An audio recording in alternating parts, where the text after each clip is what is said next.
All right, Reggie Wright Jr., man. Glad to have you back on Capone News, man. First time in the studio. Man, respect. Thanks for having me over here to your channel. Thanks for inviting me, man. I really appreciate it. Yeah, no problem, man. It's been a while since we've been able to work, man. You been doing your thing on the Bomb1st channel, man. Yeah, I've been over there. We was just trying to get that channel going and popping and all of that, and working over there with John and doing a bunch of videos. But hey, Cam, always want to come over here, show my face, get cussed out in your comment sections by your viewers, and shout out to y'all. Love y'all still, and thanks for having me over here, brother. Yeah, for sure. That's what it is, man. So I was gonna start with some wild accusations Suge Knight made about Snoop, accusing Snoop of being part of Tupac's murder. Yeah, I love Suge. I love Suge like a brother. I love him more probably than a brother could, because you pick to be brothers. Suge, and I got it too. If y'all know anything about me, can be very, very vindictive. And we do anything when we mad or we trying to get at you. And I don't know what Suge knows or what he think he knows or what he's been told behind his jail cells, in that prison. Because when you're getting things second-handed and third-handed, it don't always get brought to you and where you hearing it. He's saying that people, since he's been locked down, apparently has to be, because I know his phone conversations with him and Snoop that Art the Dialogue put on this channel about 4 or 5 years ago, where Suge was telling him how, Snoop, you the one that got Tupac over here, we this and this, and when they were talking with him and LT Hutton and all of them were on the phone call. And because he was trying to get something from Snoop at the time. But man, Suge's a liar. If I'm keeping it real, Suge is out there mad at Snoop for whatever reason. You get mad at Snoop for, he's trying to rewrite history like a, but do you accuse a person of being involved in a murder because they bought your company? Who else would you want from it? If you're not in a position, or one of your family members not in a position to buy the company,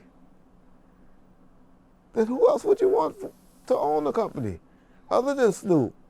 Should be, or Dre. Should be, in my opinion.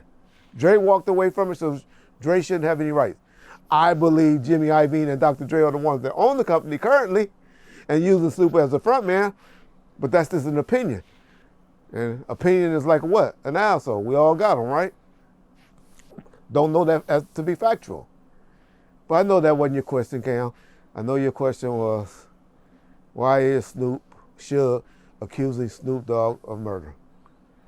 Cam, I'm here to tell you, I know everybody accused Reggie Wright of being involved in Tupac's murder and all of that, which is bullshit, all right? But Snoop has just as much, or had just as much to do to a murder of Tupac as Reggie Wright did. 0%.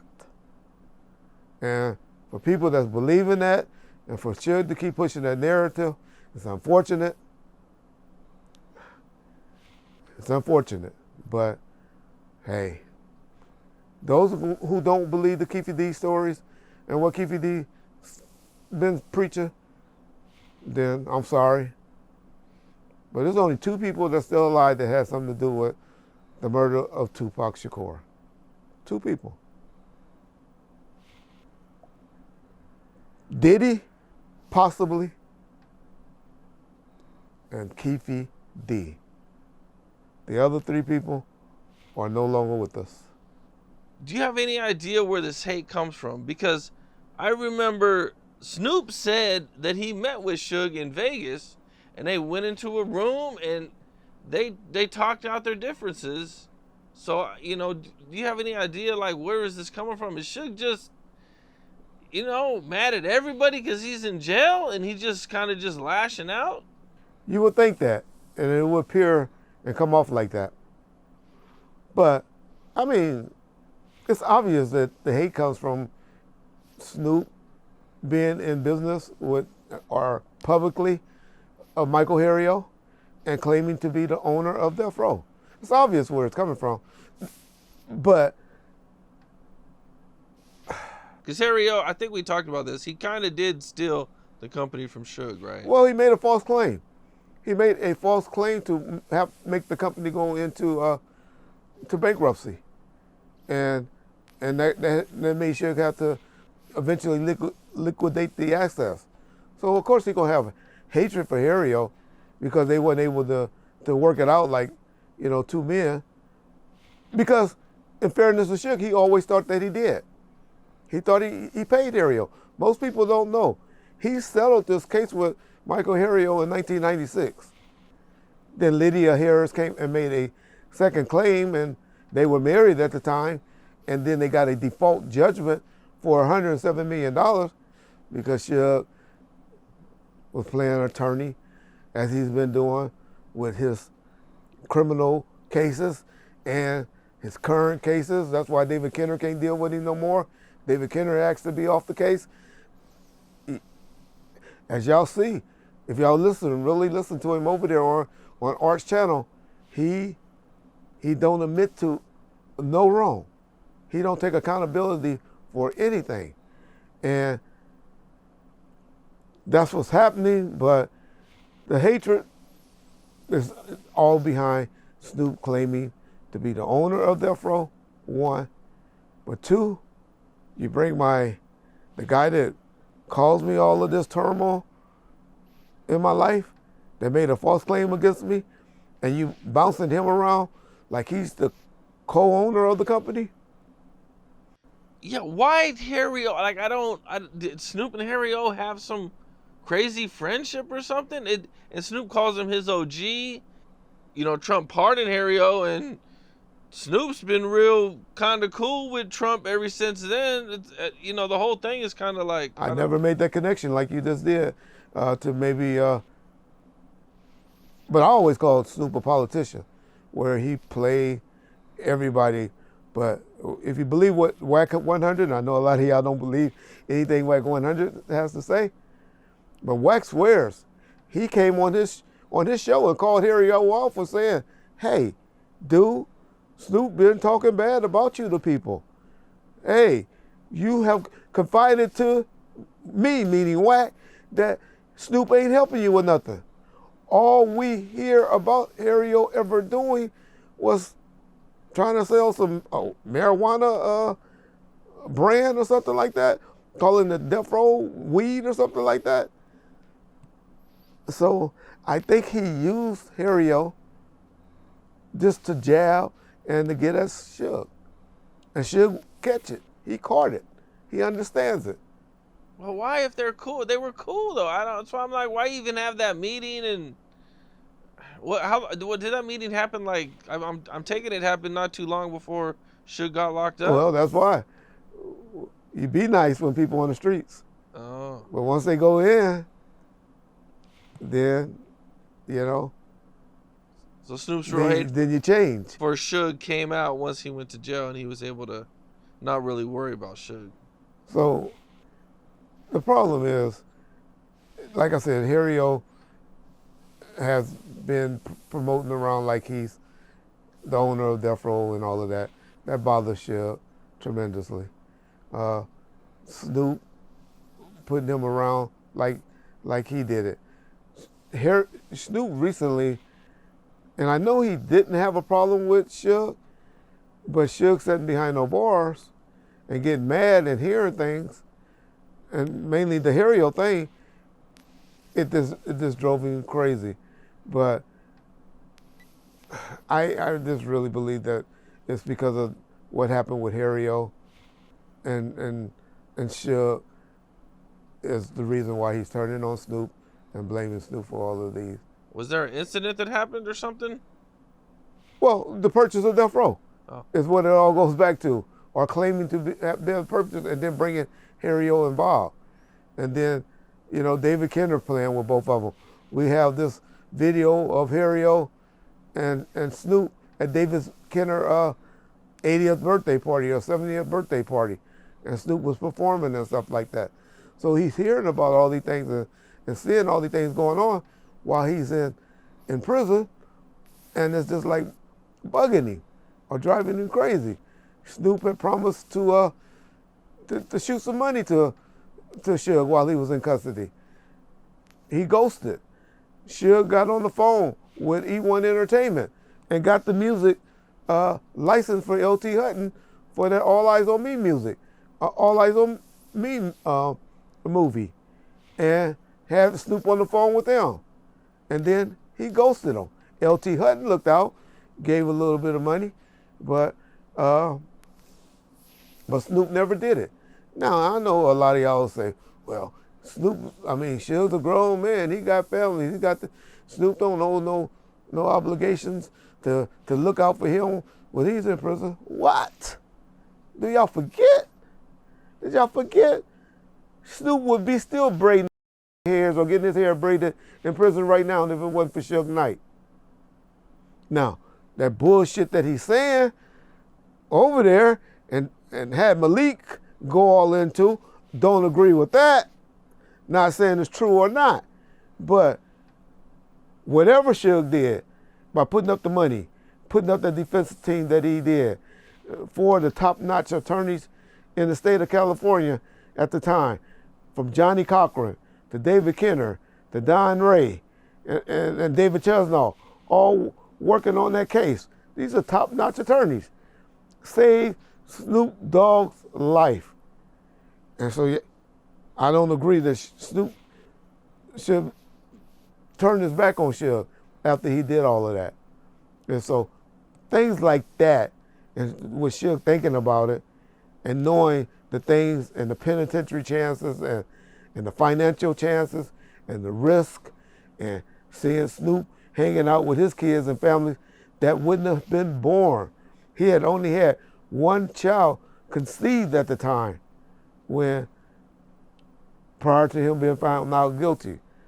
If Suge wouldn't have risked all those things, when I mean risk, I'm talking about mainly financial, I'll just say that, giving up the money and having Interscope give the money on his behalf or his credit to save his life, that'll kind of put a bad taste in your mouth sitting in prison.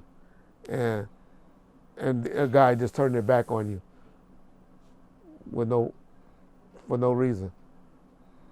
After, as you say, as Snoop say, they talked in 2013, 2014 at the Palms Hotel. He had all his homeboys cleared out, had Suge walk up there, and they talked and hugged it out. Snoop words. And then things that we know that happened in the background. And now, you out there with the guy that caused me to lose my $300 million company on a false bankruptcy claim or a false claim to make me have to file bankruptcy. I think Suge might have a reason to have a little bit upset. But I still say to today, that don't give you the right to accuse someone of murder. Lie. What we call it, tell a lie. I heard Jay Prince say that. It's not snitching, it's tell a lie. Shout out Jay Prince. It's a lot, man. You know, Suge doing all these interviews and having access to actually having a voice is probably something I don't think anybody probably would have predicted would be having. Because he's been on the internet for a long time. He was doing the one interviews with the one guy. Collect all Dave Mays. And now he's doing them with Art. I mean, it's kind of like, I know Suge got it. I never knew Suge liked to do interviews or talk this much. I mean, if he was out here, he would be killing it with the interviews. Yeah, that's unfortunately podcasting or YouTubing, because podcasting is dead to me. But if you're not Joe Rogan, somebody big like that, or the athletes that have good channels, but YouTubing is the new music business, and people are generating money and doing things like that is easy money. I mean, I know the content creators like yourself has a struggle, but for a guy like myself or Suge Knight or Snoop Dogg or whatever, to come and sit down and make a few $1,000 right quick just to talk for a couple hours, That's easy money. easy For money. sure. For And sure. so I think that's what's happening. I'm not, unfortunately, Suge, number one, he hates other people telling his story. But number two, he got people on the streets that, and I'm not saying he's in there making money. I don't know that. But whoever's booking it and making sure he gets on that phone, I'm sure is getting a fee. And it's an easy fee. And to make his son be able to buy some nice things. Because that's pretty much the guy who I'm told that is controlling and pulling the strings to make sure his daddy get on the phone and do stuff like that. His son Legend has been the one that's been helping him out and getting him to show up to these shows and recording the shows. So shout out to what he's doing for his son. You mentioned Suge's story. I've heard so many different things about like who owns Suge's life rights. Like I think Whack 100 came out and said that he sold it to like multiple people. Like, do you know anything like who owns it? I think did Ray J say he owns it? I think I seen Suge going off on Ray J too about it. Or well, as even Ray J said, he gave the rights back when Suge asked for them back, and so that's generally how people were. People were out there trying to shop it and looking out, and you got something for me? What you got for me? To help him out and look out. So a lot of that was going on prior to him going to jail, and even a couple of times when he was trying to raise money for attorneys while he was in county jail. But I haven't heard of him doing any deals other than what he did with Dave Mays, collect calls that went by the wayside. Him and Dave Mays fell out for whatever reason. He never told me why, but I know him and Dave Mays not cool currently. And so that's all the deals that I heard him done or heard of him doing. I haven't heard of him doing any new deals for no book deals. I haven't heard of him doing any giving up his rights for any Death Row documentaries or anything like that. He's been promoting the hell out of some documentary that he keeps saying is the truth of what happened to Tupac with a husband and a wife. He hasn't divulged their name. I heard, and Whack 100 told me via Snoop that some people reached out to them to license some music, and Snoop was going to license it for free. But this was before I think he, started doing all of these this big campaign on accusing Snoop of having something to do with the murder of Tupac. It's one of the worst things you can do. Accuse somebody, lie on somebody. Accusation is okay. That's just a belief or an opinion. But when you're lying on somebody and you know you're lying, it's a hard pill to swallow. That's a hard forgiveness pill. And I don't think Snoop Dogg can be able to forgive this and going to do those things that he probably was willing to do a few months ago than Suge been on this campaign on Arts Channel the last few months, accusing this man of murder. I mean, because if the police believe it, that's going to open up an investigation. It will, but the police don't believe no shit. They know they got their man. We just seen Adam 22 get a subpoena for the cease and desist that Big U sent to No Jumper about the things that Loose Cannon accused Big U of being involved in Nipsey's murder. Prior to that, we saw Keefe D get indicted for things that he was saying on YouTube. So I'm not saying that it didn't happen. No, I was just saying that with that being issued, it just looked like that might have triggered an investigation against Big U. Vegas PD and Vegas detectives and Vegas DA has been on TV a year ago saying that they got the case solved and they taking it to courts. And that's because they believe what Keefe D or the findings of Greg Kading's investigation led to a murder route that Keefe D, Orlando Anderson, Bubble Up, and T Brown were the shooters that were in the car. They believe that. And ain't no changing that. They can't backtrack. They not gonna backtrack, and it have to be some. We watch too much TV where we go in the courtrooms and then it just that breaking news. Oh, it wasn't Keefe D that did it. It's Reggie Wright that did it. Shit don't happen like that. It don't happen like that in the courthouse. I don't think he's accusing Snoop of actually being part of the murder. I think he's orchestrating it, right? Same thing. Just as guilty. Right, but not being there. I don't think he's accusing Snoop of being there. Now you putting Snoop in Diddy's chair? I would have guessed that's what he's doing. That's crazy. It's crazy. Yeah, it's crazy. Okay, so I seen something on the internet that I thought was kind of crazy. Bomb1st channel for sale. It's going to be for sale. It's going to be auctioned off. And I seen a video where the guy kind of went over some paperwork and that John actually filed bankruptcy. Well, that ain't what you saw. You saw that that John had apparently personally filed for bankruptcy, and he claimed Bomb1st as one of his assets, and it possibly could go up for sale, is what that YouTuber is claiming. And if we know anything about bankruptcy laws, we know that could be factually true. One, that's John's personal business, and so I don't like to talk about it. But all I like to warn people is, one, John don't own 100% of Bomb1st. John has a partner, so all of that stuff that's being reported, that the channel's going to be so it can't be, because he has a 50% owner of that channel.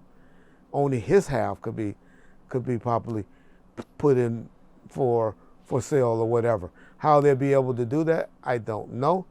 The channel don't have any worth without Reggie Wright talking over there currently, and without John and his music ability of things that he knows about the music.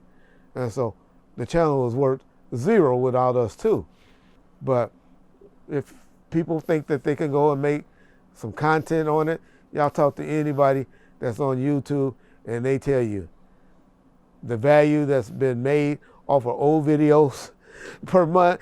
If you're lucky and you generate $100, $200 from old videos, you're lucky. Now, if you want some videos to have the setup and to have to deal with Reggie Wright on the 50% to, because you're gonna need both of us permission to approve it, and generally Reggie Wright ain't gonna be in agreement with anybody. If it ain't somebody that he's cool with, then go ahead and try to go into business with Bomb1st. But I don't believe that the trustees made the decision of whether or not she's gonna force that to go and take care of whatever debts he has. I don't know about it. I learned about it, if I'm keeping it real, just like everybody else did on YouTube, which was unfair, but that's between me and John. John's my brother. It's not too much he can do to me to make me turn on him, but it's going to be interesting to see what happens. But yes, he filed for bankruptcy apparently, and because he needed some rearrangement in his life or whatever, I don't know. What's the reason it is? That's not our business to be discussing. One of the big things, though, is that he sold off, 2 different occasions, he sold off 35% of the revenue for 36 months. One was $75K and one was $96K. That shows you that the channel was worth something when Reggie's working on it, huh? But without Reggie, you think it'll be able to do that? But I didn't know of it. I learned, like I said, all of this stuff I learned on YouTube. It was disappointing But my son disappoints me. My wife disappoints me. People disappoint us in our life. And that's something for John and I to work out. In this paperwork, it said at one point you got sued for a copyright infringement. Yeah. What happened with that? A friend of mine, a guy that I done got you on the phone with before to talk and work some things out or whatever reason, when he was mad because you interviewed Gene Deal right after he did. Art the Dialogue. He and I, if anybody knows, me and Art was cool from 2018, 2019, all the way up until about August of 2023. You ain't never heard me say nothing but positive things about Art in this channel. Even after today, you won't hear me saying nothing but positive things about Art. But Art had been going back and forth because I react to a lot of videos. Gene Deal were doing great numbers for Art's channel. We all got to admit it.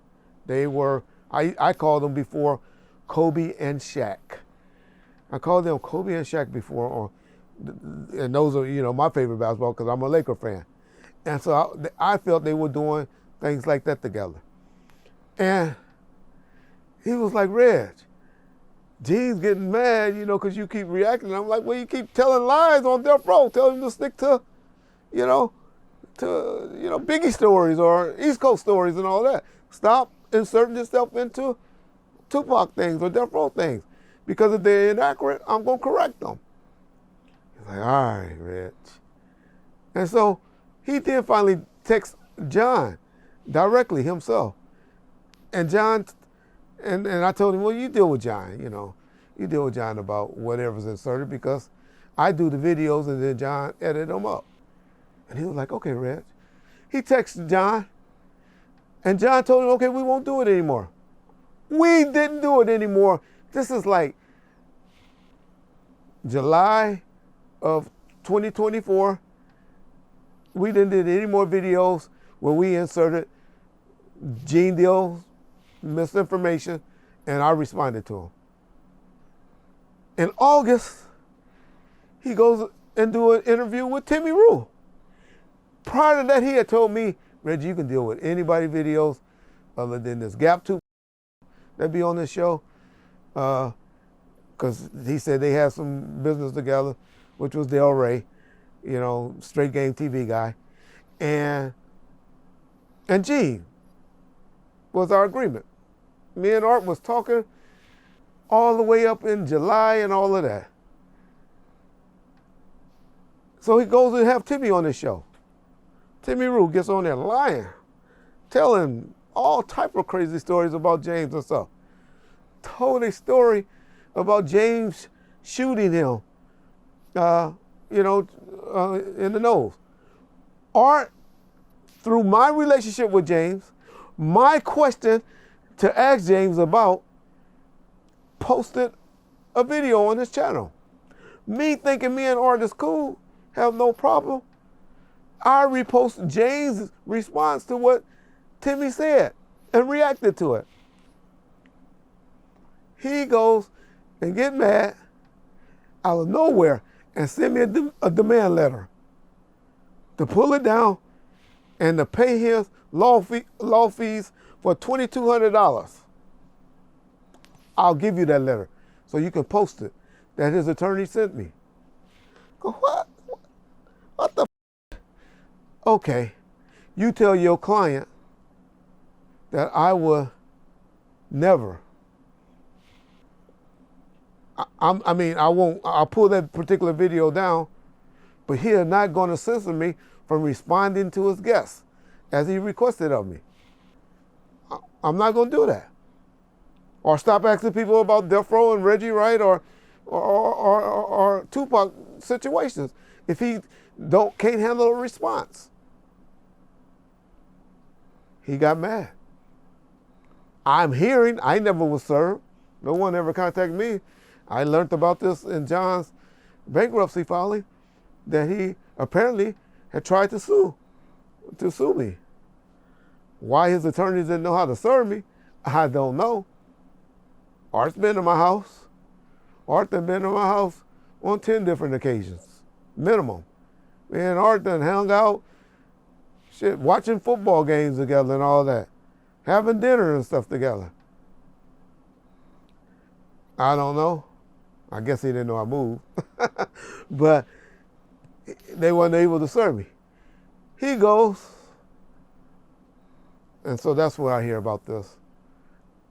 Ever since then, I had considered him an enemy on YouTube. But as of today, like I said, I'm past it. I'm over it. Have you guys talked since then? No. Never reached out. He never reached out to me. One thing I respect about him, he don't allow, still to this day, anyone to speak negatively about me on his channel. And I respect that about him. And that's why I, as of today, decided I won't speak negative about him anymore. Damn, man, that's crazy, man. I didn't, you know, I didn't have, actually, when I seen the paperwork, I had no idea it was Art. Yeah. I was like, kind of like, who really sued over a YouTube video? Like, he might be the first person in the history of YouTube to be sued over a video. Yeah. No, I'm just kidding. There's probably other people. But well, he I'm tried just to saying. claim, and I was hoping, now that I learned it, and once I researched it, it was like, oh. So you didn't even know about that until you seen the paperwork that just came out? Correct. Didn't even know. Sheesh. And it got dropped. In fairness to him, the case was dropped in January. People don't report that, but it was dropped. Now you're using his clips, but it was more of a fair use thing, right? Anybody watch my videos, you know I don't just put up people's stuff. Anything I'm doing, I'm reacting. Generally, I throw a 2-minute segment or whatever, and then I react to it and be like, look at this telling a lie. People hate to be called liars. People hate for them to be called out on their lie. Because I show you lying 2 or 3 times, and then I usually show evidence to your lie. People hate that. Gene hates that. Everybody knows. Gene remix his videos. I can go and show you something on your channel, and he done said something different on Art's channel. But that's how he get his views. And that's what people want. They're not here for the truth. They're here for the views. Damn. I think as everybody knows, you know, Keefe D was arrested for the murder of Tupac. And he's been fighting this case. They even tried to get him bail. Couldn't get him bail. Wack was trying to get him bail. You know, so he's been having a hard time in there. I think he got in a fight. He was convicted of the fight. Did you see him crying on TV?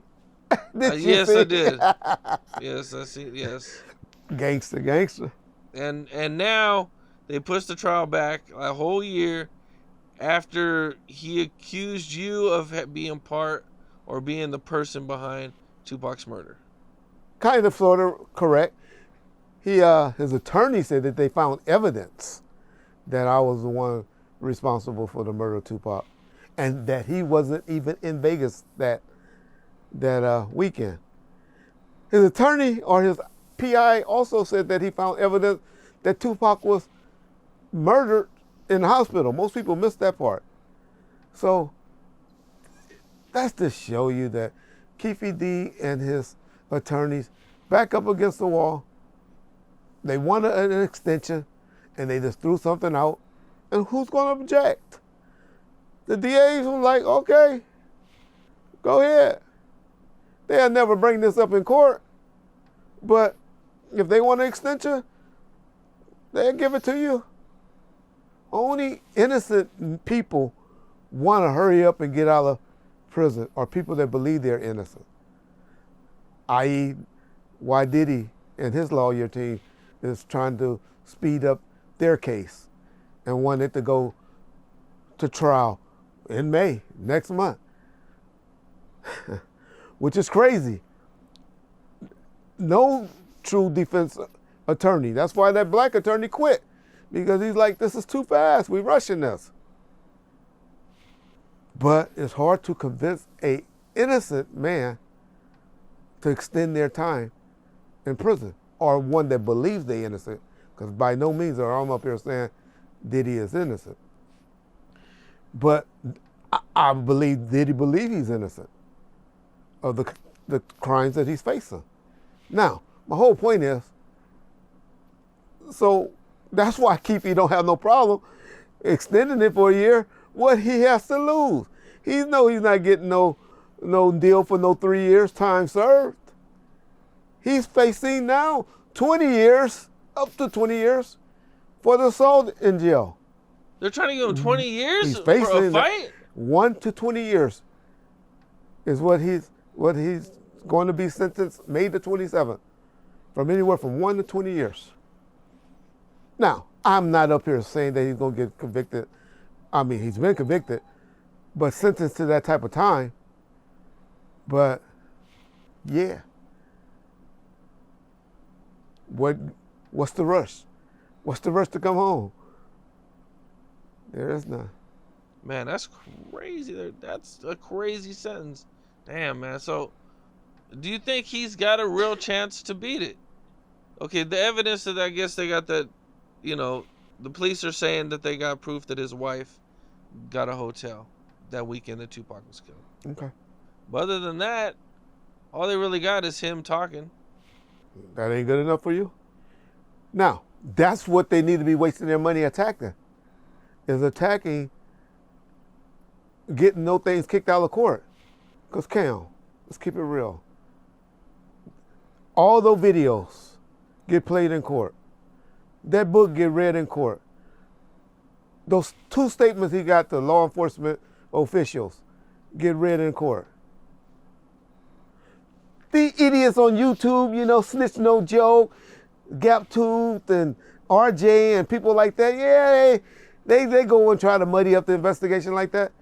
But people that sit in a jury, in a jury box, you think those 12 people gonna be like, he said that? He said that again? He said that again? He has at least 6 videos, yours included, admitting to being involved in the murder of Tupac. So my whole point is, the only way that Keefe D will get out of jail is to attack those videos, or 2, to be sitting in jail right now, wiping his shit all in his face and saying that he's kookaloo and he's crazy. This is why he's been up here telling all these lies on YouTube. See, everybody want to say, well, he was just telling the interviews because he saw Greg Katie's making money off of it. And YouTube was paying and all of that. No, Mr. D. No PI. No defense attorney. Keefe D told these stories in 2008, 2009, when he was facing selling drugs sentence and all of that. He was telling these stories. Niggas on the streets in Compton was hearing these stories in the 90s. It's just this, you knew people that was living in Wisconsin and Idaho and Iowa and all of that. Y'all just now hearing about this bullshit. We all been hearing about this and been knowing about this. But, hey, he better stop playing with those folks, play crazy, or have his lawyers attacking, getting all of this shit kicked out of court and not being played before a jury. Because if 2 videos of him saying, I handed the gun to my nephew and we did this and all of that, get played before a jury, and the passage get read from the book, and one of those 2 detectives on no interviews come in and tell how he told this and why he told this, tell me anybody that's on YouTube, that's not on YouTube, which one of your aunties, your uncles, your grandparents, your mom and dad. And we don't have too many 23, 24, 25-year-old people on in jury boxes.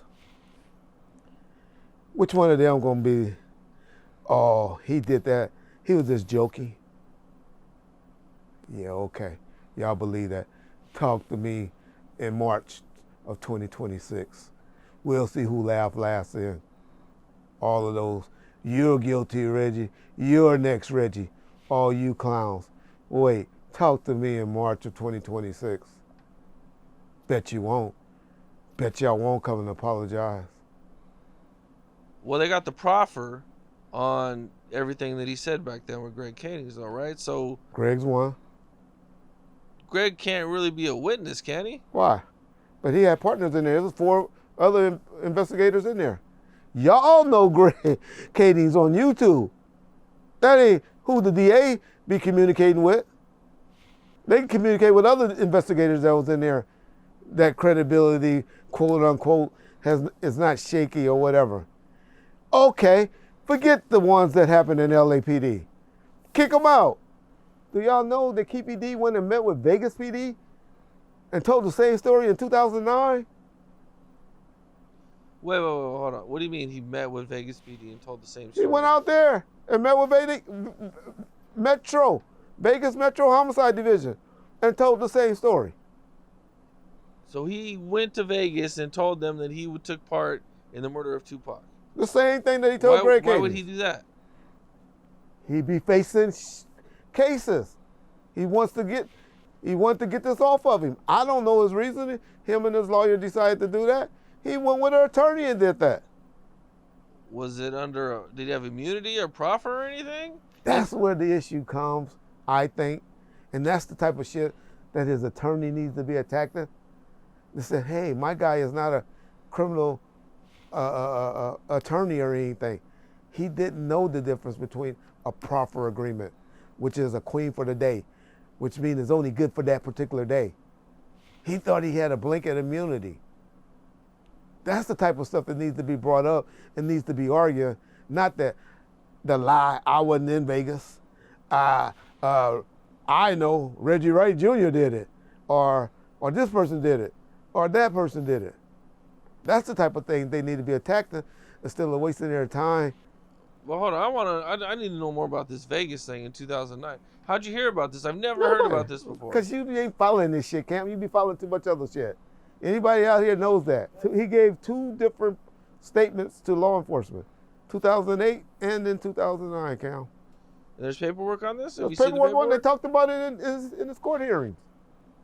Is that when it came out? Like, did you know about this before, or did it just come out? I heard about it in the hearings, but I heard about it before as well. Damn. And people in your chat, in your comment section, gonna be telling you they heard about it. I ain't sitting up here making up shit. I only knew about the Greg Kading's thing. I didn't know anything about him going to Vegas and talking about it. Wow. But if they can use that as evidence, they going to, not him. Problem. That's who probably testified in the grand jury. Was the Vegas cops. They don't even deal with Greg Kading. They haven't even dealt with him. But Greg Why Kading, didn't they arrest him years ago then? That don't even make no sense. If they had him confessing, that don't make no sense. And if they could legally use his confession, why made another 15 years or so? Didn't have a DA that was willing to do it at the time. Now they do. It's hard to get a conviction just on self-confession. That's crazy motherfuckers all the time. If I know I'm dying right now, I can go, hey, and I know you killed somebody, Cam. Go and just say, hey, man, I did that. Cam didn't do that. Hey, that guy that's sitting on death row right now, he didn't do that. I did that. People will be doing that all the time. So you do generally need to have more than self-confessions or self-incrimination to get you convicted. But it's something else that they feel that they have other than him statements and all of that. That's going to get Keefe D convicted. And like I always say, no DA, no sheriff. Did y'all see the people that was at that press conference?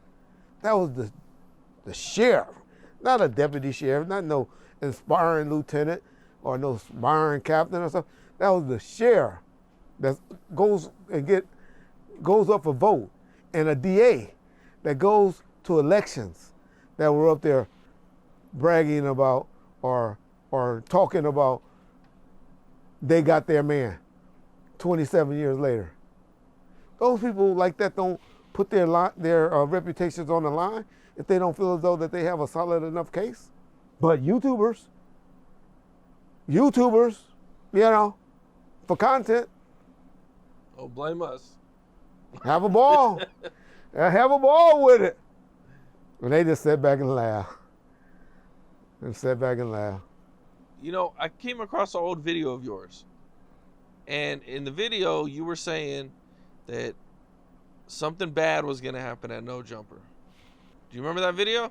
Yeah. I don't remember what happened I didn't watch the video. I don't remember what happened that made you make that video. Well, that was just seeing the guys drinking and smoking and arguing among themselves. Y'all got to remember, I worked at Death Row Records in the 90s. I seen it. Guys that work together arguing, alcohol being allowed on the premises, smoking being allowed on the premises, guys that are tough in their neighborhoods with other guys that's tough in their neighborhoods coming together. And when you don't have the situation under control, or you're not able to be the one that control the situation, it usually ends up bad. And that was my only warning in trying to tell Adam is his facilities, his workplace is becoming more of a gang hangout or a party atmosphere versus Place of business. a place to put out content and create. I love what Alan's doing. I love that a guy will give these guys opportunities. I love your channel. I love your channel so much because you get guys to me. You expose me to people that I would have never probably listened to or gave a chance to. And I'd be like, okay. And I give them shots. And I used to always tell you when we first started doing videos about 3 years, I said, your channel going to be, well, you're going to have people that were down here that's going to be up here in 3 or 4 years later, as you do. And shout out to you and what you've been doing with your channel. But, so I love guys, especially from other cultures, you know. We call guys that are white or or not black or Mexican or, you know, Asian or something like that. We call them cultural vultures because they love this. Man, anybody that love and research the way you guys do, you, No Jumper, Vlad, even Art, this guy Panda News or whatever, I forget his name. People that love, that researched, I don't buy that culture vulture stuff like a lot of people push. I know a lot of people will get mad and say I'm this, I'm Uncle Tom and all of that. But hey, I don't buy it. I'm not one of those black dudes that buys that. But it was just all about, it appeared to be 90s all over going on up at No Jumper. And was I wrong? And I turned out to be wrong. They done had a guy shot. They done had guys stripped out, and they said it was outside the facility. They done had about 4 or 5 of their hosts, their workers, that have been in a county jail or a federal prison penitentiary lately.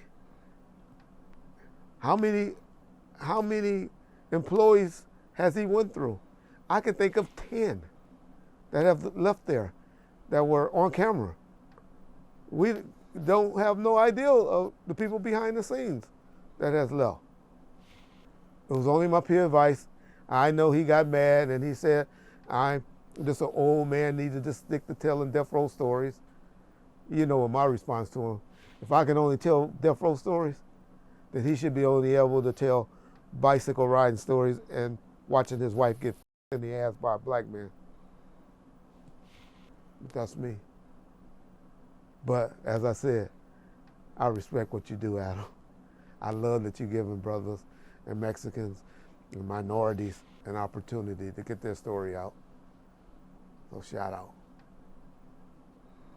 What was your reaction when you seen Big U, Loose Cannon, and Brick Baby all get indicted? It was surprising, but that they all 3 were on that indictment together. Now, I know some will say, well, they wasn't together, Brick actually wasn't, named in the RICO, which I don't know. I haven't read it in detail enough to determine that. He was mentioned in the RICO, Okay. but somebody was talking, and they were saying the Brick baby owed Big U some money from a robbery. But that was the only time That he Brick was mentioned in it, and then they said, Brick had another indictment. So I don't think Brick is really in on the RICO. Yeah. I think it's just loose. Yeah, loose. And, and loose is, unfortunately is one incident that he's named in, and that was the robbery that he talked about on No Jumper. Why he elected talked about that on No Jumper and exposed that, I don't know. I guess he figured when you get away with so much stuff like that, you start to think, people forgot about it and it's over. Just like that got doggone stuff with that dude, Jay Reed. Trust me, that's not over. They're not talking about it for a reason.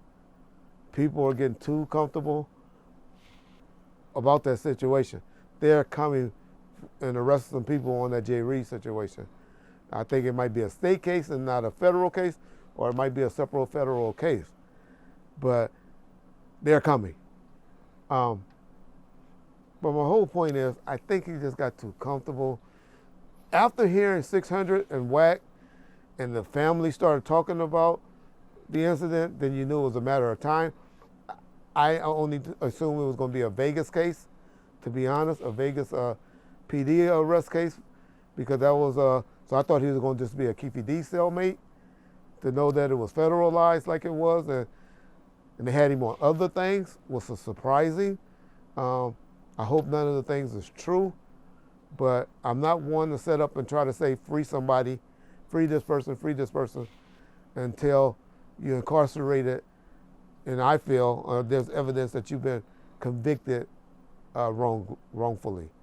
So you'll never hear me out here trying to muddy up an investigation once I feel law enforcement did their investigation to get someone. Generally, when the feds come from investigating you since 2021 for over 4 years, they generally know what the they're talking about, from my experience on both sides of the law. And so, hey man, it's unfortunate, but if he did what he did to that young man because he got dissed in a song, then. Now, checking in has been a big thing in LA. It's been something I just remember hearing about for a really long time. But this is the first time I think I've seen it actually show up in a case. Now, they're saying that, people, the Big U was having people robbed, the same people who were checking in with him.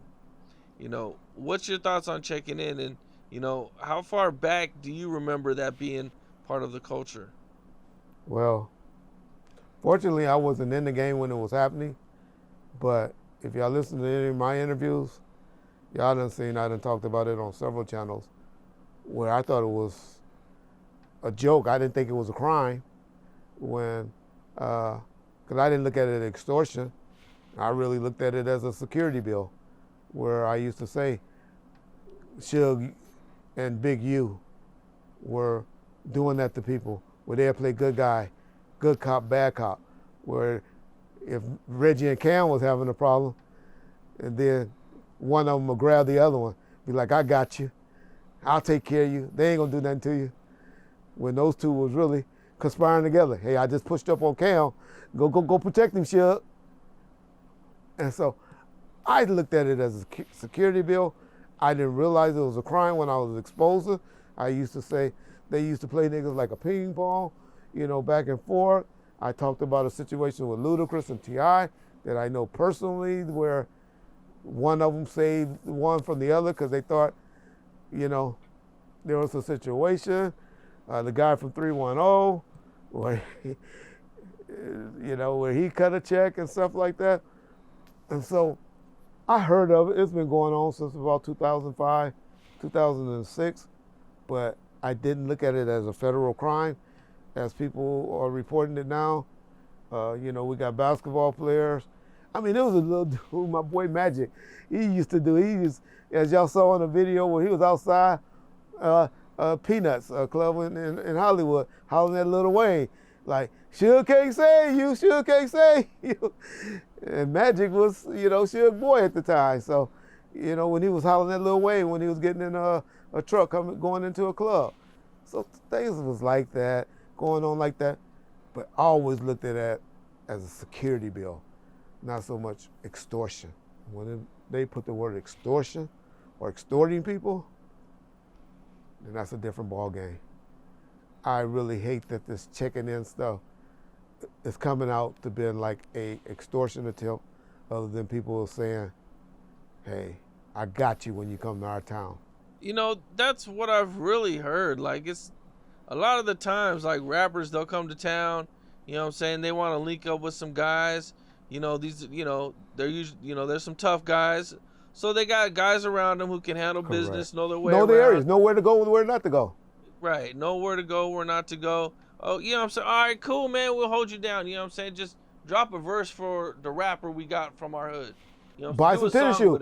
Like Chris Brown, the big video with them. Yeah. Hey, look out for the kids. Yeah, Take care of the kids. Take care of the kids. I got a football program. What was Snoop doing to those major companies? He did it to the guy in the movie with the K's guy. Hey, look out for the kids and sponsor the kids and you good, That's how these guys are looking at it. I hate that the government is spinning it. I think some guys might have got carried away with it and started having these guys robbed too. Well, when you're playing them against each other, right, then that's the problem. When you're going like that, yeah. That's going to make the shit look really bad. But I don't think that was like all of the situations. I'm not saying Big U did that. Yeah, we're just talking in general. Please, just in general. Yeah. Right. So, I think that's kind of where more of the problems are going to come in is, when you're doing stuff like that, for sure. Adrian Broner is brought up in this indictment. Draymond Green. Whatever? I heard Draymond Green name and Shaquille O'Neal. But go ahead. Okay. Well, what did you, maybe I missed it. What happened with Draymond Green and Shaquille? Draymond Green, I believe he got 60 tatted on his arm. And so he was one that was allegedly looking out for Big U, and Big U looked out for him when he came into town and stuff. Shaquille O'Neal. But Shaquille O'Neal was mainly cool with the main streets at the time. And like I said, I go back to it was mainly a lookout thing. It's how I think the athletes took it, not knowing sometimes they were getting sicked on by a friend of a friend. And so, to your point, if the government can prove that people were working together, then I believe it's a problem. But I think most of these guys didn't look at it as if they were getting extorted. I don't think most of these people were looking as if they were getting extorted other than just paying for security, which unfortunately when you walking around with $150,000 worth of jewelry on or things like that, you have to be willing to pay or you are willing to pay for security. Yeah, and I think a lot of these guys, they're doing drugs. That too. So you can't really have like a real, off-duty police officer around you if you got illegal shit going on. And some don't want it. Some don't want it. They brought up in the era of don't fuck with the police. Don't want them around. Suge Knight catch a bad for having me around in the 90s. Luckily his homeboys didn't because they all grew up with me as well. But a person from New York or some of the other towns, if they would have known my relationship or who I was at the time, wouldn't mess with Suge and dealt with him in the 90s. Who knows? But unfortunately, the era that we have, from the F the police and all of that, and the things that I agree police have done wrong, some. I'm not one that's going to say cops are dirty people and all that, but you have some that are bad and dirty. And so, I get why some people be upset or disappointed with law enforcement or don't want them around. But even in going to the club, if you smoke weed, You can't ask me to go up there and say, where the local, who's the guy in here, who's the connect in here, but you can have a homeboy or something like that go and get it. Or as Keefe D said, what Biggie and them did for him when they came in town, they brought it to him. And so you want relationships like that. They want the girls. They don't have to worry about getting robbed. I know situations where Jay-Z done been tied up on the elevator, by guys. Shaq done been laid out by guys. And there's other celebrities that done been robbed by just thinking they about to get a hookup with a girl, and she get on the phone and call the homeboys and tell them what room they in. So stuff like that was going down. But when you cool with dudes that's supposed to know the area, then they'll be like, oh, stay away from that chick. Or we got you. We'll be posted up in the lobby. And you don't have to worry about bull crap like that. You mentioned Jay-Z and Shaq. Not too long ago, I've seen a story where Busy Bone was robbed. And I guess the dudes who did it actually just got out of jail maybe a year or so ago. Yeah, I remember something like that going down. It used to be by the Beverly Center. It was this Fat Burgers. That was right across the street from this hotel called now, I think it's called the SLS or something like that. But back in the day, it was called the Nico's and all of that. It's right down the street from La Cienega and right down the street really from the Beverly Center. That a lot of things like that was going down. That's when Chris Webber was in the car with L.T. Hutton. And their car got shot up and all of that. And there was a lot of stuff going on when everybody was wearing the expensive watches or had them all diamond and iced out and stuff like that. Jazzy Faye was inside the Grand Lux having a meal. Guys walked up to him, put the gun right in their side and was robbing them. So it was a guy that was doing that a lot. Matter of fact, it was the guy that Ice-T is accused of having something bad happening to him, having him murdered, that was doing some robbery and stuff like that, that was out here doing a few things, and don't want to mention his name because he might still have a whole bunch of homeboys, but everybody knew who I'm talking about that's out in L.A., and he was out here robbing people, tough and athletes and entertainers, was catching hell in the late 90s, early 2000s. And I think that was the incident.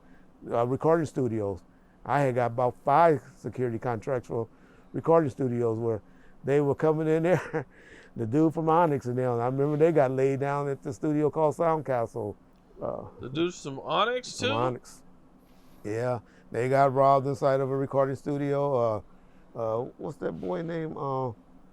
The big producer. He was a real hot producer at the time. His daddy was supposed to be a preacher or something like that. Rodney Jerkins, got robbed in the studio where they were taking down people in the studio, tying them up in recording studios in the late 90s, early 2000s. So I think that was one of the guys that got caught up when Busy Bone got robbed, but I don't know about the specifics.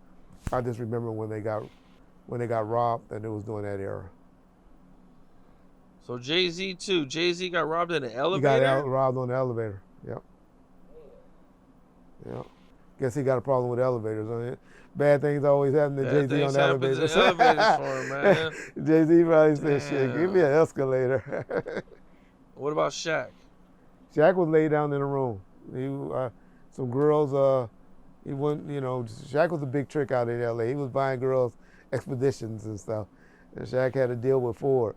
And he was laid down in one of his hotel rooms and was robbed. Adrian Broner. Okay. Is accused of having fake dice at a dice game. Oh, wow. Now, being security, what are the dice games like, man? Like, have you seen some wild shit at some dice games? To be honest, our dice game was pretty much just with homies. We didn't go to them like shout out to the guy from the Migos that, rest in peace to him, the big high stake, to take off, high stake dice games or gambling joints like that. It would be them hanging around in the lobby waiting or in the studio just shooting dice among each other. I don't even think the stakes probably was over $1,500 to $2,000. Well, we know these guys are they spending $30,000 to $50,000 in these dice games currently today. But to be honest, I didn't see any dice games like that. But I have heard of and know about loaded dice, and people haven't loaded dice. But the dice games that was going around during my era were not enough for ballers to be getting into any type of activities for. But I didn't know of some dudes. One of the biggest bullies in our neighborhood, shout out Andre Johnson, Big Hook. He was in a dice game, messing with some of those elm lanes and Daytron, and he was bullying them, and one of them smoked him in a dice game, and so big Andre Hook. But so ghetto dice games was always tough, but not the level of the dice game that you're speaking of, that Takeoff and Andre was involved in. To be honest, I never experienced anything like that.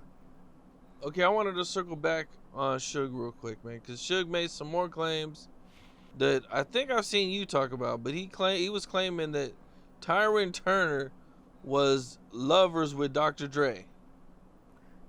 See, that part I didn't catch. I heard him say it, but in the 90s I didn't catch.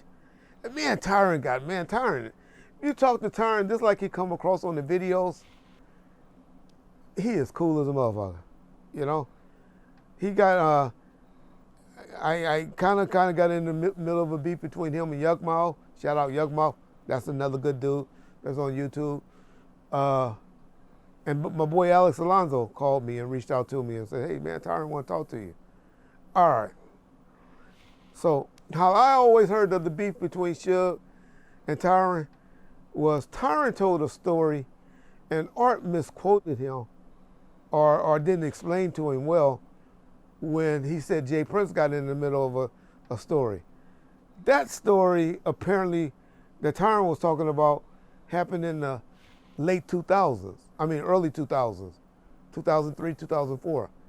The story that Suge and that I had spoke on happened in 94. How I remember the story going and how I believe the story going, and I think Suge, there goes that where I tell you how Suge had hatred for Dre. But in that time, Suge wasn't hating Dre. Now, we didn't know, meaning the homies and all of that, didn't know that Suge was having a love affair with Miss Chalet at the time, or about to, or was feeling her, or had desires, or had his scope on Miss Chalet, because we all know eventually what happened. But how I always remembered the story, and I know the story to be, is Tyran was messing with one of Suge's girls.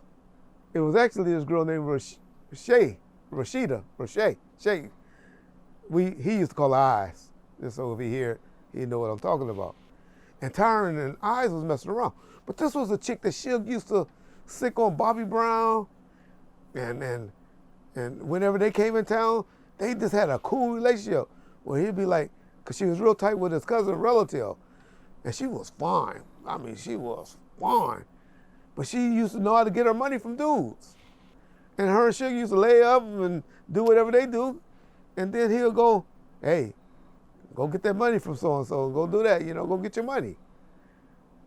And so Tyran and Rashida was messing around.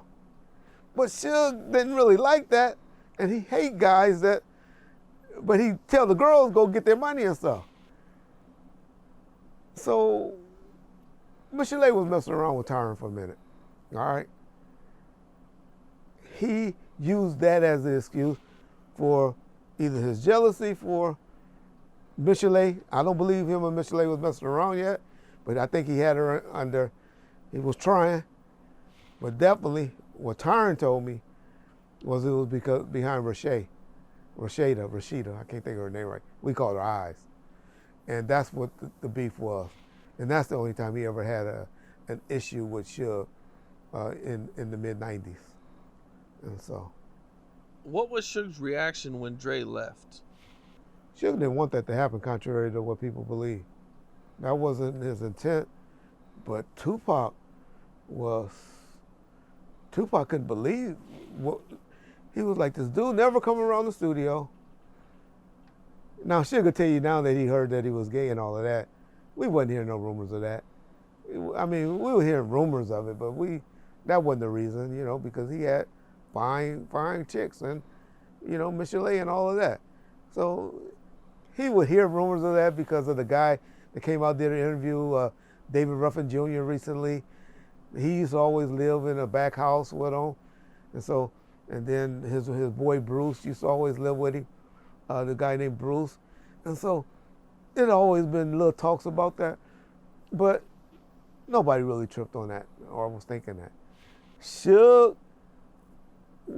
Tupac exposed the hell out of Dre as not being supportive during the Snoop Dogg trial when they wanted him to come to court and testify. And if y'all don't know anything about Tupac, and that's why Tupac always get a bad rap. Oh, he thought he was a gangbanger. He was a Crip. He was a Blood. He was from Oakland. He's from New York, and all that. Because Tupac was the type of dude that was loyal to whoever he was with at the time. So he didn't understand why Dre wasn't around the studio as much as he thought he should be, as most co-owners and most music producer guys lives in the studio. He didn't understand that part. But two, and more importantly, he didn't understand why Dr. Dre didn't come and support Snoop during his murder trial. It bothered him. And that caused a rift. But the Campbell that made Dre decide to go to Jimmy and to say, I got to get away, you got to figure out how to make this separation happen, was because Dre finally found out that Suge was Michelle. That's the real reason for the Death Row breakup. Y'all can listen to all the other stories and all of that. That's when Dre was like, I gotta go. People will say, well, what you talking about? What you talking about? Well, it was announced to everybody in February at the meeting in the Red Room after Snoop was found out guilty that Dre wasn't gonna be coming around. That's why you had that Sam Snead incident in the office and all of that to go down. And so, because of all the people that was from the East Coast and nobody from Death Row in the video shoot. And that's when they were told, hey, Dre's not gonna be around no more. So that was February the 21st, 1996. Y'all look and see when the video remix of California Love was done. Dre directed that video. That was done in January, the early part of January of 1996. They were on set, cool as a mother on that set. Dre was the director. So in that month's time is when all of that shit got exposed, and that's when they decided, and Dre decided that he wanted no more part of Death Row. Damn, all this happened over because Suge was just messing with Michelle, man. That was the straw. Well, okay, that was the straw. That was the final straw. Because, I mean, I don't think Dre wanted to be around all the violence, the fighting, and all that other stuff that was going on. We say that. But Dre was one of the guys that was accused in December of beating Mark Bell, his street team guy. Right. He is accused now, of being there. That's Suge's big lie. It was Dre, hey, I'll f him in the ass. Yeah, that's where I go and tell y'all. When my boy tell y'all he give y'all game, he just add shit to it. Who believes that? Who believes that? That's my boy Suge Knight. Man, okay. So that was the straw that broke the camel's back, man. Now, when Dre did finally leave, like, Suge said Suge didn't want him to leave. But it seemed like, right when he left, Tupac started going off on him. Yeah. Now you are our enemy. Now you're our enemy. You see videos of Suge and Tupac talking shit. That was the beach scene. Now that was done in like, that Toss It Up remix video was done in probably like June or May of 1996. So during that time is when it all started happening. And they did that No Diggity. That No Diggity song touched them because it was so big. You remember with Dre at the beginning of that? He didn't produce it. Most people thought he produced it. He just talked at the beginning of that video with Blackstreet. But it wasn't so much that it was a hot song that was on the radio. It was because it was done at Interscope, at Suge's home. Suge ran Interscope at the time. Now you got Teddy Riley and Dre over there and Michael Concepcion making hits over there for Jimmy. And Suge didn't like that. Suge was starting to feel intimidated. And Tupac, you guys like kind of made a similar beat, and then that's where, Toss It Up. Correct. Toss Them Up. Yeah, my boy, shout out Meech Shipman. He tried to flip the song because they tried to have it that way, but it couldn't get cleared, and so they tried to flip it so it wouldn't be an issue with the Toss It Up. Now, looking through some of the stuff that I was finding, man, we've never talked about this, but there was an issue with DJ Quik, where DJ Quik showed up with like 15 dudes at Death Row. Can you take me through that story? It was actually Suge cousins, Ronald and Donald Knight.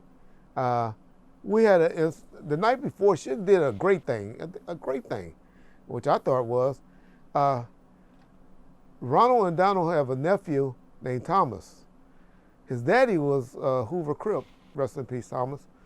That was cool, but he's still a Crip, right? Or Hoover, however they. But Ronald Donald, this is their brother-in-law. But Suge what I mean by he did a great thing is his nephew or cousin-in-law was having like a graduation party or something like that. He was graduating from high school. And Suge went over to Ronald and Donald's mother's house over there on K Street in Compton and brought Lisa Left Eye and Ray J to the party. These are some little stars, and Suge himself. Probably Crooked Eye and all of that. They came over there to the party and was mingling with the kids. Thomas was outside kind of drinking and stuff. And one of the homies, well, he ain't my homie now, but this dude was with us, Lip Dog, and he kind of bumped into each other or something. Tom was already tripping for whatever reason. I don't know if it was because it was like Suge showed him up, bringing these people there. Ronald took it as like Suge bringing all of these dudes, because we went kind of deep. It was probably about 10 or 15 of us that went to the house that night, to his mama's house. But like Suge was like, Reg, why is he tripping like that? He said, he lived a mile away from where we all grew up at. Everybody know where his mother and father lived that was with us. Other than probably Ray J and Lisa Left Eye. And so Suge didn't understand it, but Suge was like, but those cousins, they know each other. These are cousins that's like brothers, really.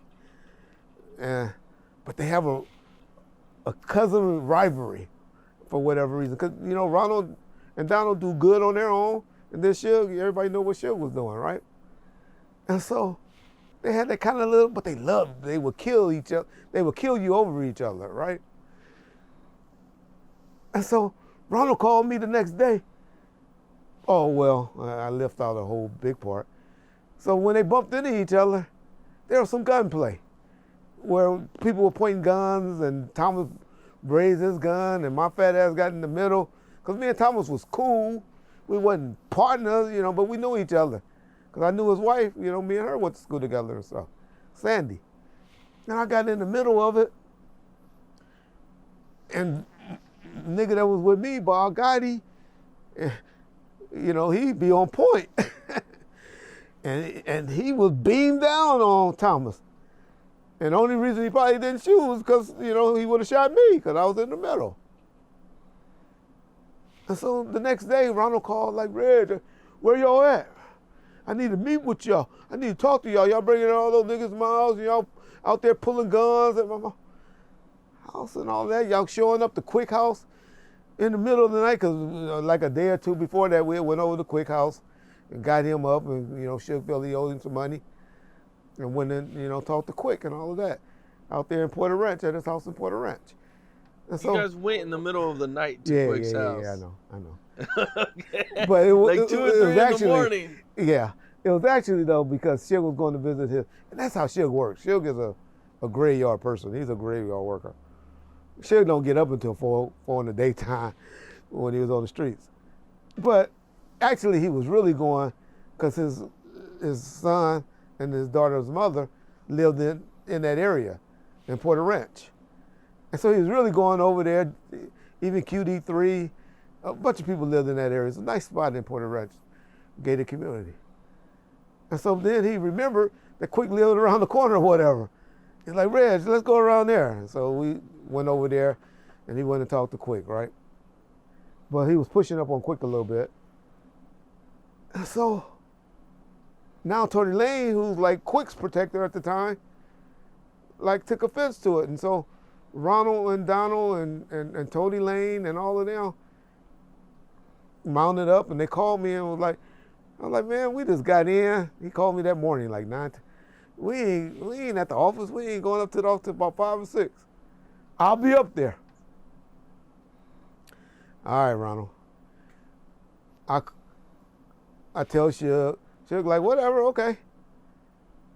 These niggas shows up with a bunch of Hoovers and a few Fruit Town dudes, a treetop dude, up to the office. About 15 deep. And so I tell my security, no, those niggas, don't let them in the gate. I was like, man, Suge, Ronald downstairs with a bunch of dudes, and Ronald tripping mad, because we brought people over to Mom's house and talking about we pointing guns at the house and all of that. We go down there and they talking, but it was mainly DJ Quik ain't said a word, Tony Lane ain't said a word. It's just these cousins talking. Now. And the cousins are on opposite sides. One's with fence. You and one's with at them. That, not yet. No, because it's Suge on one side with me and his crew, and then Ronald down on the other side of the gate with Thomas the Hoover, because I wouldn't let him in. But they going back and forth and all of that. And Donald hops over the gate. We tell Donald he come over because him and Suge wanted to talk off to the side or something like that to get all this worked out. But in the meantime, that's when Ronald the hot-headed one. Donald, I always said, was the level-headed one, that I'm glad he was there being level-headed that day, because if he wasn't, who knows what would have happened. Because they had dudes over there with one dude had a little assault off, like an assault weapon from Hoover. I didn't know he was. I just knew he was short, and I knew he was going to die that day if he turned that around and pointed it, because me and my nigga Bob Gotti was on him. But they were mainly mad at Bob Gotti and wanted to take a head-up fade with Bob Gotti. And Bob Gotti, if you know anything about him, he ain't about no fighting. It was like, what y'all want? How y'all want this to go down? And so that's all that happened. Did DJ Quik and Suge ever squash the issue? Yeah, what they don't know, probably Reggie Wright the only one to know, is DJ Quik showed up with 20 G's at the hotel, the Beverly Hills Hilton, and gave it to Suge the next day. Damn. Because Quik knew he owed, but in fairness to Quik, he had did things where he thought it was all good, And I don't know why Suge always tried to do that collecting later. He went and did. And Suge, I even thought was cool. He had me reach out to Quik and do a video that he knew he always wanted to do, that I had put into Death Row Uncut, that Black Pussy song. Suge did that on his dime. Paid for that. About $180,000 for that video. Profile never did it. Suge did it. And put it just for his for the DVD uncut, because he knew that was something he always wanted to do. Quik felt, showing up and doing that for Suge, didn't ask for a penny, which he didn't. Had Heather Hunter and all them in the video. It was at Peanuts, this popular spot. He figured that, that was all his payment back. He had also did that song for Top Dog. Forget the name of the song on Two Gangsters for Radio or one of those songs. He produced a song for the rapper Top Dog, no charge. And so I get both sides. But that's all that happened. But then Quik later started dissing him at conventions and stuff like that, and it's been on ever since. Now, I seen that there was like an issue with Quik getting money from Tupac's estate. Uh, And then you guys helped him get like 700, $750K? Yeah, it was just that he had did some work on there.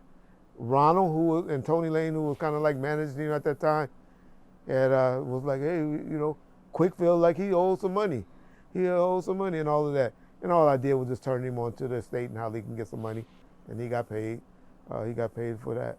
He got about $750,000. And Ronald was cool. He was always, and that's why, to be honest, they had no problem with showing up to the video that I talked about previously and doing the songs for Top Dog because, Quik was feeling like he was looking out. Where it went wrong, I don't know, but shout out DJ Quik.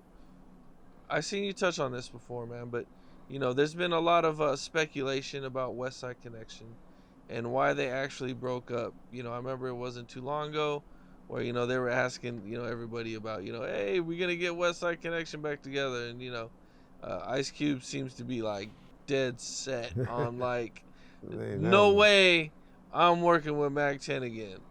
So what was your thoughts on that? And I told everybody before it came out. People didn't want to listen when Reggie Wright said it. Even Mac 10 was like when No Jumper asked him about it. There's a clip with him asking about it, and he said Reggie Wright said this, and Mac 10 didn't deny it. He just looked at him like, oh yeah, that's what he said, or something like that. And so it was only because Mac 10 and them hang around some Pyrus or Bloods from Inglewood, and Cube brother, he had a brother-in-law, and his wife brother was, I guess, Crip affiliated or whatever. And some of his guys roughed him up, took his watch, or did something where they were supposed to rob him or something like that. There was some things that happened in the entourage, between guys' entourages. And it caused them to make and miss out on a bunch of money. Because Ice Cube's wife and Cube felt that Mac should have controlled his entourage or be able to control his entourage where that shouldn't have happened to his brother or brother-in-law, and it did. And if y'all don't know anything about Ice Cube's relationship, shout out to Ice Cube because he's one of the ones that made his relationship continue to go strong from the 90s. And she was just like, you're not doing business with him no more. Under no circumstances. And so everybody think it's something mainly between Ice Cube and Mac and all of that. It's mainly because Ice Cube trying to keep a happy home. He's just not going against his wife for whatever reason. I remember they were trying to do a tour when I had Dope C on my album, and they thought they were going to get back together around, or this might have been when it happened, when she smashed on it. And like when I did a song with the Relatives, and Dub C was on the album, and he was like, Mac 10 wife, Ice Cube wife said it ain't gonna happen. But what Ice Cube did do for Dub C, and still do to this day, he said all the money that he lost, that he would have made on that tour, Ice Cube broke him off and took care of him. So, damn, shout out Ice Cube. That's what's up. Yeah. A lot of people wouldn't have did that. Yes. And he still uses him now as, here and there, and give him a little bit of work here and there. Yeah, I think Dub C's with I see them together quite a bit. Mm-hmm. Yeah, for sure.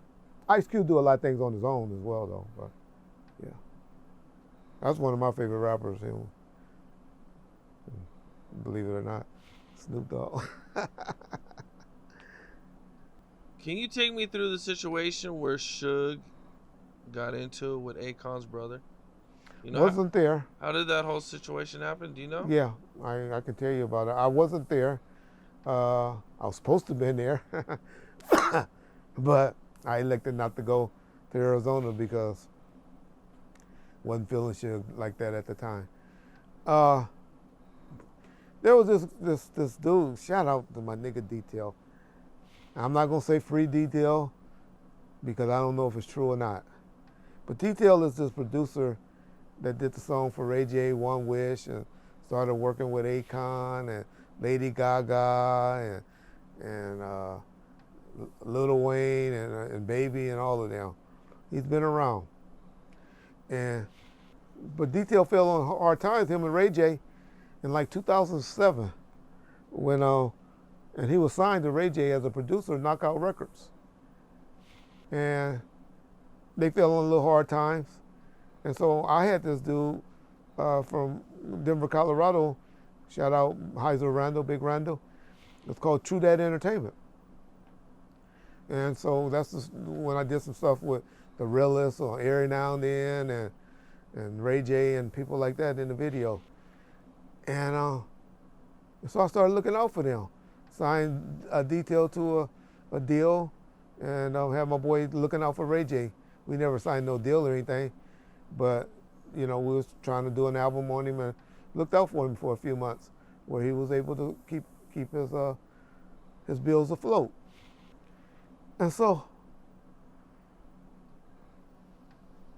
me and Suge started back dealing with each other because that's when his bankruptcy had was going through, and I was trying to help him out on some homie love stuff. And I telling him how I got this dude Detail now that I'm doing work with, got this recording studio in Glendale, and he's my artist and all of that. I said, but he with Akon now, and he's trying to beat me out. I got this deal with him, and Akon, but he over there with this dude Akon. And so now Suge is like, I'm gonna get me some money. I'm about to get some money. I got a way to push up. That's my artist. That's your artist. That's my artist too, Reg. We about to get some money. I'm like, whatever. You get some money, get it. So he started pushing up on. He was on Akon bumper, and he catch Akon at the Super Bowl in Arizona. Akon technically, I had probably defaulted on the agreement with me in Detail, but Akon was gonna look out. Everybody, guys that's popping in the mid 2000s, they all looked up and respect the hell out of Suge from what he did in the 90s and the late 2000s, right? So everybody knew Suge was out here leaking. That's why I didn't go, because I was like, man, I'm not going out to no Super Bowl weekend. We be having to look for a hotel, and our money wasn't right. But yeah. And so he still goes out there by himself, just him and this girl Toy at the time, confront Akon. Akon even tells the story where he was like, hey, I want to look out, but we're out here partying. We're at Super Bowl. I can't, I can't look out for you right now. But with Suge, everything is right now, because generally he got a fire he trying to put out. Or he know generally how these niggas are. If he not in their face, they hide from him. And then he got to hunt them down again. Akon, his story stands, I guess, that he told over there on Vlad, how he's going to look out. But he's going to look out, later that week. Suge wanted the money right then. He was calling himself pushing up. And his bodyguard stepped in and knocked him out cold. Oh. Big jaw. Damn. Okay. And that was the end of it. Well, no. He got arrested, Big Jaw. And that's when people start saying Suge was a snitch and all of that. But Suge did file a police report. Or a police report was taken.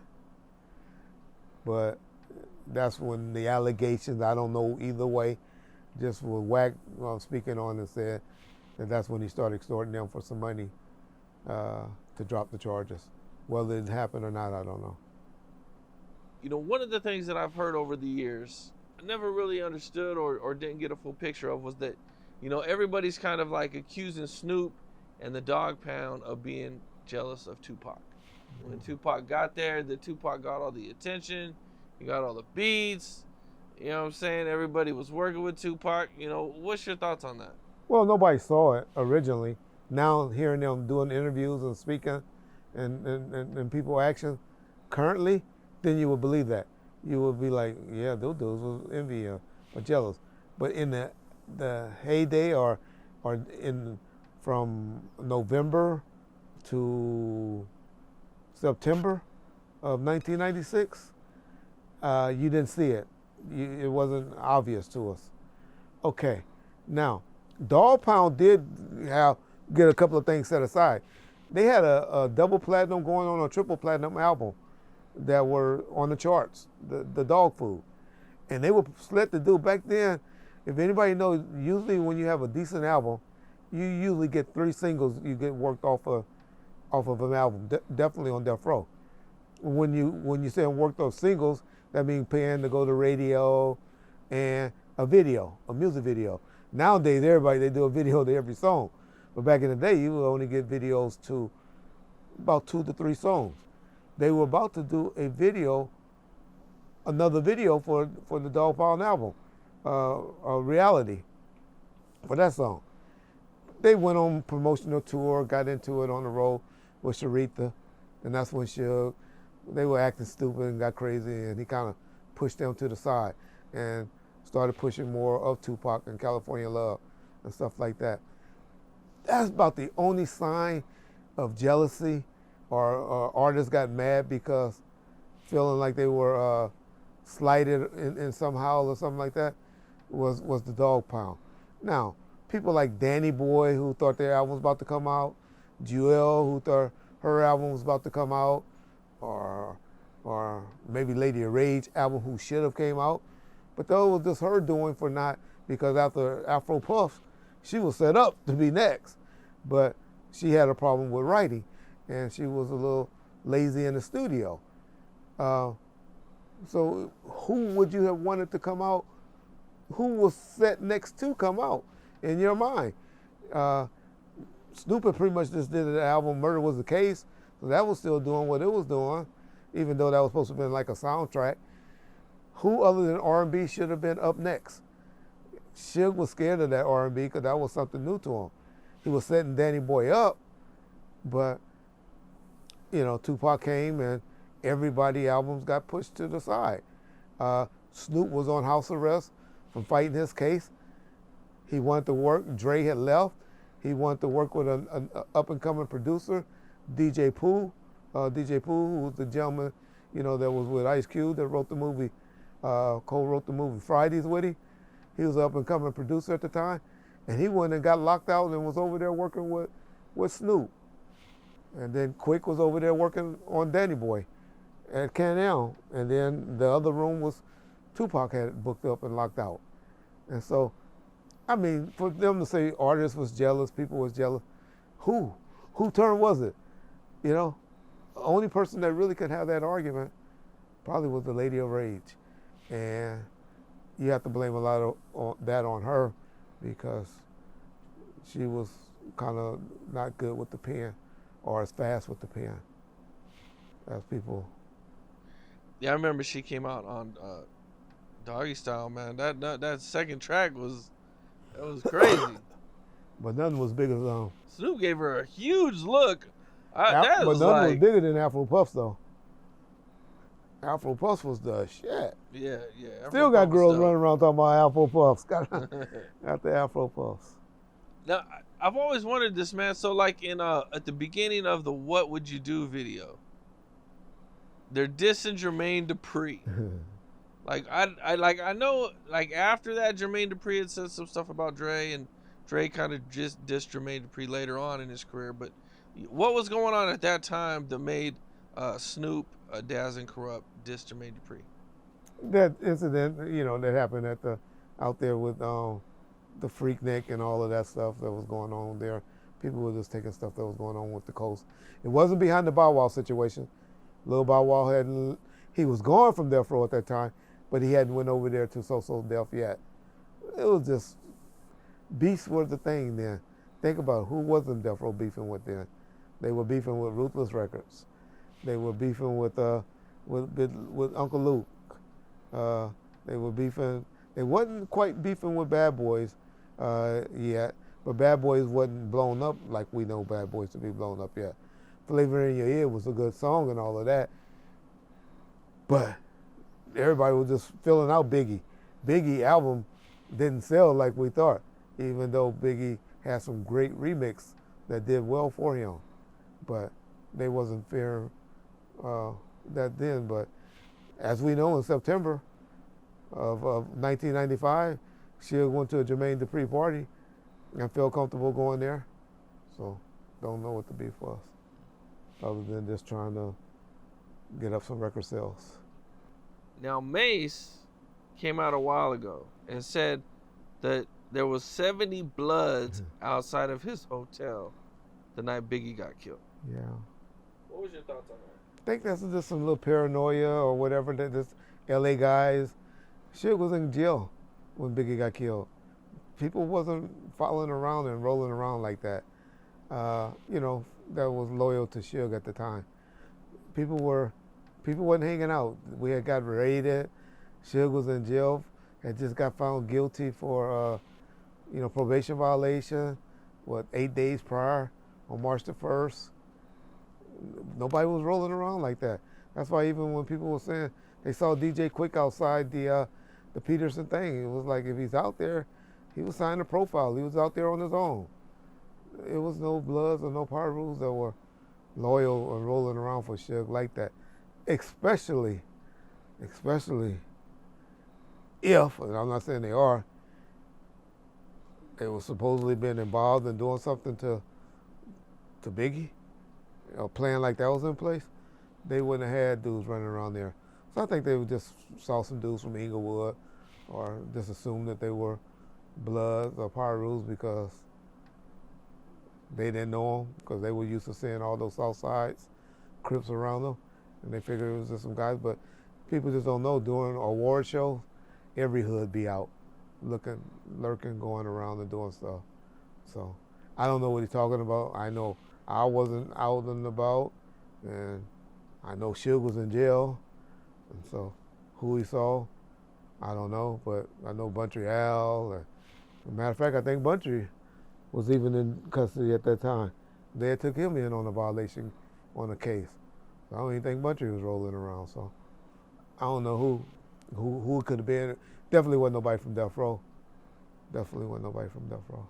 In an interview, you had said that people offered you money to give up Suge. Yeah. Well, that was on another situation. That was on some hood stuff when this dude, Lil Rod, they call Rat, was trying to look for Suge when he came home. We're talking like in 2002, right before Buntry got killed. It was something that had went on while Suge was in jail, where a guy from Fruitown, shout out Vincent Buchanan, a dude that was real popular in that neighborhood, that got killed. And it was alleged that Buntry was watching the tape of him getting tortured and killed, and the guy was handcuffed, supposedly, and some police officers kidnapped him and took him in. And so whenever you hear police and enemy of Suge, or allegedly, you think of Reggie and Suge, and then, Buntry over there watching the tape, allegedly, you would think those are three, those three had something to do with the murder of Vincent Buchanan. But I tell you, Suge here I don't know of any issues him and Vincent had, and I know Reggie wasn't involved in no shit like that. And I don't even think Buntry, James, that came out and said that he purposely started that rumor about Buntry watching the tape, but Buntry was cool with the guy that allegedly was responsible for having something to do with that later got killed in front of Buntry house. Yeah. And then the guys that were close to him, this dude Lil Rod, was trying to revenge on his boy Vincent Buchanan's death. And so he was like, okay, well, Reg, I got 50 G's if you just tell me where that nigga laying, because I want to get him. I'm like, what? Ain't nobody tripping like that. Nobody, I ain't that mad at that nigga right now, because this is later. he's thinking that me and Suge is at war, and he, for some reason, still, or at that time, believed that Suge had something to do with it.